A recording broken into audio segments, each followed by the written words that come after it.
BSc third year physical chemistry, जिस भी university में अभी बीएससी थर्ड ईयर का फिजिकल केमिस्ट्री का पेपर नहीं हुआ है उनके लिए वेरी बेस्ट इंपॉर्टेंट क्वेश्चन है, क्योंकि बिल्कुल आपका यही क्वेश्चन आएंगे मैं जो आपको बताने वाला हूँ। क्योंकि जितनी भी यूनिवर्सिटी में अभी एग्ज़ाम नहीं हुआ उनके लिए बहुत वेरी बेस्ट इंपॉर्टेंट है। अगर आपने हमारे चैनल अभी तक सब्सक्राइब नहीं किया तो प्लीज़ हमारे चैनल को सब्सक्राइब कर लीजिए और वीडियो के लास्ट तक बने रहें। हम आपको स्टेप बाय स्टेप बताएंगे कि आपका जो बीएससी थर्ड ईयर का आपका जो है यानी फिजिकल केमिस्ट्री का पेपर जिन भी यूनिवर्सिटी में पेपर नहीं हुआ उनके लिए वेरी बेस्ट इंपॉर्टेंट है, क्योंकि आप लोगों का बिल्कुल यही पैटर्न आएगा। और ये सबसे बड़ी बात यह है क्योंकि RMLAU का 29 अप्रैल को बिल्कुल यही पैटर्न आएगा, यानी आपका जो बीएससी पार्ट 3 का है फिजिकल केमिस्ट्री के बिल्कुल यही क्वेश्चन आएंगे।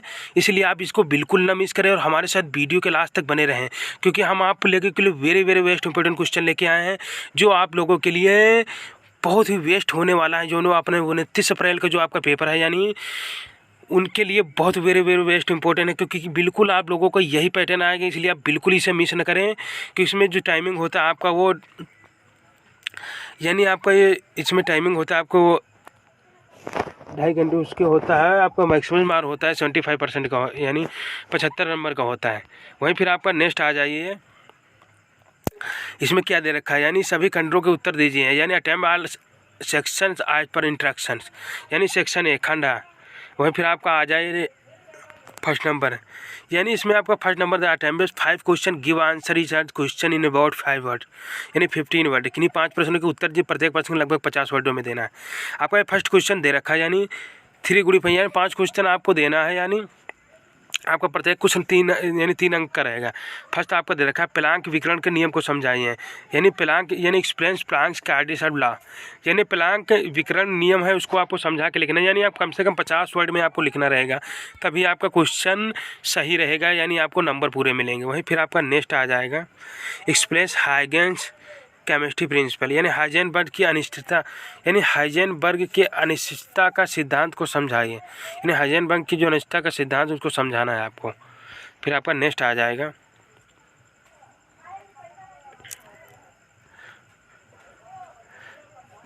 यानी write a criteria molecule of to active, यानी किसी अणु के अवरक्त सक्रिय होने के लिए मापदंड बतलाइए, यानी किसी अणु के अवरक्त सक्रिय होने के लिए मापदंड बतलाइए। वहीं फिर आपका नेक्स्ट आ जाएगा what is the difference between the प्रोग्रामेशन द डायमैग्नेटिक, यानी अनुचुंबकीय और प्रतिचुंबकीय में क्या अंतर है। ये भी आपका वेरी बेस्ट इंपॉर्टेंट क्वेश्चन है। ये सारे मैं बता रहा हूँ बिल्कुल आपका RMLAU में तो बिल्कुल आपका 29 का यह पैटर्न आ जा, और उन यूनिवर्सिटी के लिए वेरी बेस्ट इंपॉर्टेंट है जिस यूनिवर्सिटी में अभी तक एग्जाम नहीं हुआ एनुअल एग्जाम के लिए वेरी बेस्ट इंपॉर्टेंट है। वहीं फिर आपका नेक्स्ट आ जाएगा यानी write range of the infrared of the unrated region illuminated spectrum, यानी अवरक्त और पराबैंगनी विद्युत चुंबकीय वर्णक्रम में किरणों का क्षेत्र विस्तार लिखिए, यानी अवरक्त और पराबैंगनी विद्युत चुंबकीय वर्णक्रम में किरणों का क्षेत्र विस्तार लिखना है। ये भी आपका वेरी बेस्ट इंपॉर्टेंट। फिर नेक्स्ट आ जाएगा what is non ideal solution, यानी अनादर्श विलयन क्या है, अनादर्श विलयन क्या है, ये भी आपका वेरी बेस्ट इंपॉर्टेंट। फिर आपका नेक्स्ट आ जाएगा प्रकाश रसायन के नियम क्या हैं, यानी what are the laws of the photochemistry, यानी आपका प्रकाश रसायन के नियम क्या है उनको आपको लिखना है। फिर आपका नेक्स्ट आ जाएगा किसी पदार्थ की सक्रियता और सक्रियता के गुणांक से आप क्या समझते हैं, यानी आप चाहे तो इसे हिंदी में भी क्वेश्चन ये लिख सकते हो, आप चाहे तो इंग्लिश में लिख सकते हैं, यानी आपको बिल्कुल सही नंबर मिलेंगे आपको, बिल्कुल एक भी नंबर आपका कटे रहेंगे। आपको हिंदी में पता तो हिंदी में लिख सकते हैं, आप इंग्लिश में पता यानी आप कंबाइंड भी लिख सकते हैं, यानी आपका नंबर कंबाइंड में भी आपके नंबर उतने ही मिलेंगे, बिल्कुल कटेंगे नहीं। यानी आपको इंग्लिश में पता तो इंग्लिश में लिख सकते हैं, आप हिंदी में पता तो हिंदी में भी लिख सकते हैं। वहीं फिर आपका नेक्स्ट आ जाएगा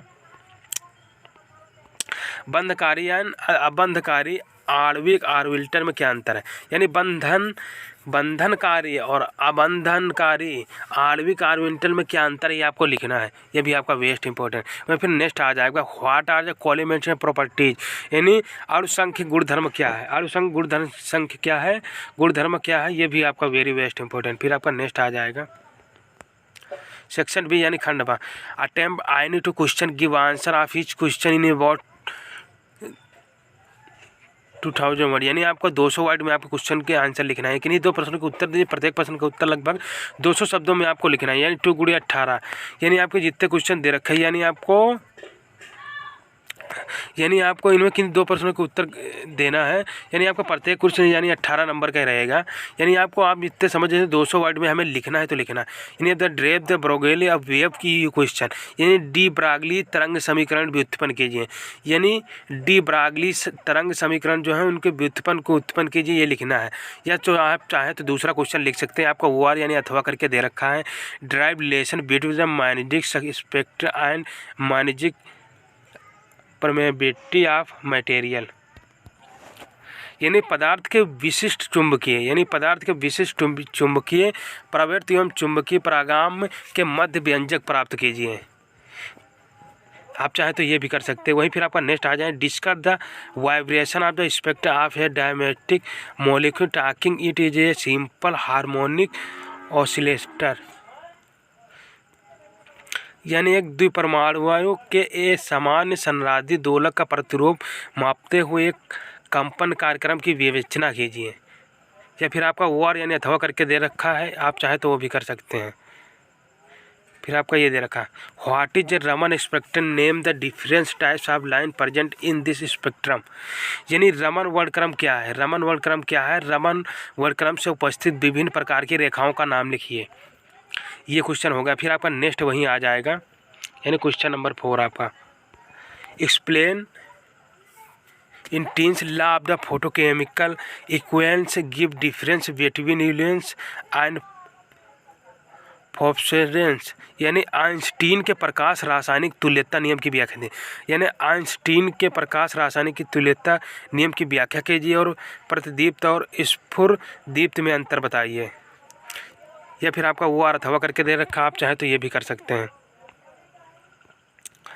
what is quantum yield, explain photochemical decomposition of HI, यानी क्वांटम उत्पाद क्या है। यानी क्वांटम उत्पाद क्या है? HI का प्रकाश रासायनिक वियोजन समझाइए।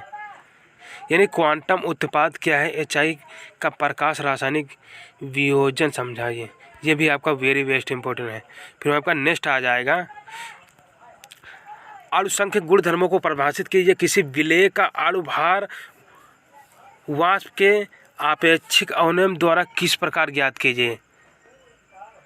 आप चाहे तो ये कर सकते हैं, या आपका नेक्स्ट दे रखा OR करके दे रखा, आप चाहे तो ये क्वेश्चन भी कर सकते हैं। यानी वाट ऑफ कारक क्या है? विलेय के संगुण एवं वियोजन की स्थिति में अणुसंख्य गुणधर्म वाले विभिन्न व्यंजकों को किस प्रकार संशोधित करते हैं। ये भी आपका वेरी इंपॉर्टेंट, ये आप चाहे तो इंग्लिश में क्वेश्चन लिख सकते हैं, आप चाहे तो हिंदी में भी लिख सकते हैं, आपका बिल्कुल सही क्वेश्चन रहेगा। वहीं फिर आपका नेक्स्ट क्वेश्चन आया, नेक्स्ट क्वेश्चन आया, संक्रमण से आप क्या समझते हैं? sp2 और sp3 संक्रमण को उदाहरण सही, यानी sp और sp2 sp3 संक्रमण को उदाहरण सही समझाना, यानी sp2 sp3 संक्रमण को आप उदाहरण सही समझाना है आपको।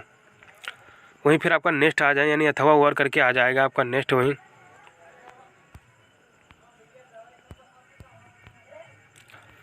फिर वहीं आपका नेक्स्ट आ जाएगा,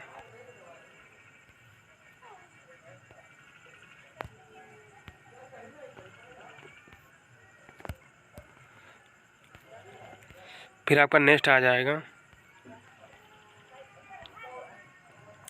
संकरण के बाद आपका नेक्स्ट आएगा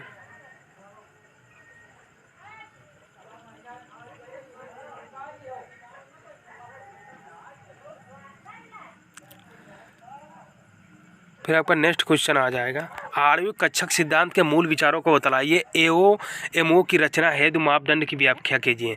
फिर आपका ये खत्म हो जाए, यानी आपको इसमें में से किसी 2 प्रश्नों के उत्तर देना रहेगा, यानी सेक्शन B से आपका। फिर वहीं आपका नेक्स्ट सेक्शन चालू हो जाए, सेक्शन C आपका चालू हो जाएगा। इसमें भी आपका नोट दे रखा, देख लीजिए आप। Attempt any one question give answer of each question in a word, 500 वर्डों में आपको इन किसी एक प्रश्न का उत्तर आपको देना है, लगभग 500 वर्डों में देना है। यानी आपका प्रत्येक क्वेश्चन, यानी आपको एक ही क्वेश्चन देना है, वो टोटल आपका 24 नंबर का रहेगा, यानी 24 नंबर का आपका एक क्वेश्चन रहेगा, जो आप लोगों के लिए बहुत वेरी इंपॉर्टेंट बिल्कुल लास्ट है। यानी आपका सेक्शन C का एक क्वेश्चन है, जो आप लोगों के लिए वेरी वेरी बेस्ट इंपॉर्टेंट होने वाला है, क्योंकि आपका बिल्कुल यही क्वेश्चन है जो सबसे ज़्यादा नंबर का आपका है और वेरी इंपॉर्टेंट भी आपका है। ये देखो, वहीं आप प्रत्येक क्वेश्चन दे रखा आप भी देख सकते हैं। यानी what is a mean of the probability of the मोलिस ड्राइव द कैल्कुलेशन मोस्टी ऑफ इक्वल डिफिलिप मोलर प्लास्टेशन। यानी किसी एक आणविक की ध्रुवता से आप क्या तात्पर्य है, आणविक ध्रुवीकरण के क्लासिक मोटोसिटी समीकरण व्युत्पन्न कीजिए। ये आपका दे रखा, आप चाहे तो ये कर सकते हैं। वहीं फिर आपका नेक्स्ट आ जाएगा क्वेश्चन, ये देखो नेक्स्ट क्वेश्चन, यानी श्रेडिंग तरंग समीकरण के विभिन्न रूप को लिखिए। एक आयाम बॉक्स के एक कण के लिए श्रेडिंग तरंग समीकरण को हल कीजिए और इसके ऊर्जा के लिए एक व्यंजक प्राप्त कीजिए। ये भी कर सकते हैं आप चाहें तो। वहीं फिर आपका नेक्स्ट आ जाएगा, यानी प्रसरण दाब के क्या नियम है, किसी तन विलयन में विलय का अनुभार दाब की सहायता से कैसे ज्ञात करें।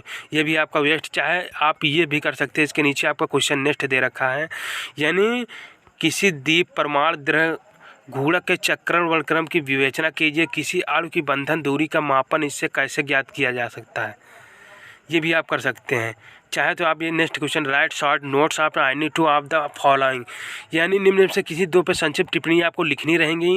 यानी इसमें में से किसी दो पे आप संक्षिप्त टिप्पणी लिखने रहेंगे। यानी Jablonski diagram depicting various process of the काउंसलिंग इन द एक्साइटेड स्टेट, यानी जैब्लोंस्की रेखा चित्र द्वारा उत्तेजित अवस्थाओं में होने वाली विभिन्न प्रक्रियाएं आपको समझाना रहेगा। यानी आपको प्रक्रियाएं बिल्कुल की जैब्लोंस्की रेखा चित्र द्वारा उत्तेजित अवस्थाओं में होने वाली विभिन्न प्रक्रियाएं आपको लिखनी रहेंगी। फिर आपका वही नेक्स्ट आ जाएगा,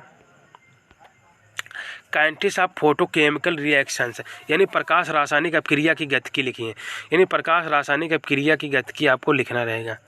फिर वही नेक्स्ट आ जाएगा, photo electric and Compton effect, यानी प्रकाश विद्युत प्रभाव और कॉम्पटन प्रभाव आपको लिखना है।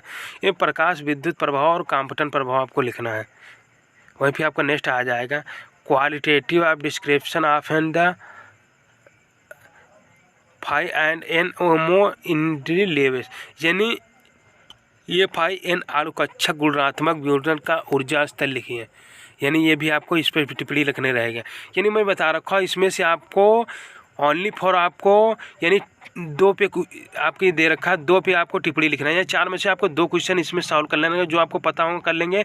यानी RML एवं 29 अप्रैल को बिल्कुल यही पैटर्न आएगा। और जिन भी यूनिवर्सिटी में अभी एग्जाम नहीं हुआ उनके लिए भी very very best important question है। अगर आपने हमारे चैनल अभी तक सब्सक्राइब नहीं किया तो प्लीज़ हमारे चैनल को सब्सक्राइब कर लीजिए। और ऐसे लेटेस्ट जानकारी के लिए हमारे चैनल BBK नॉलेज पॉइंट पर बने रहें।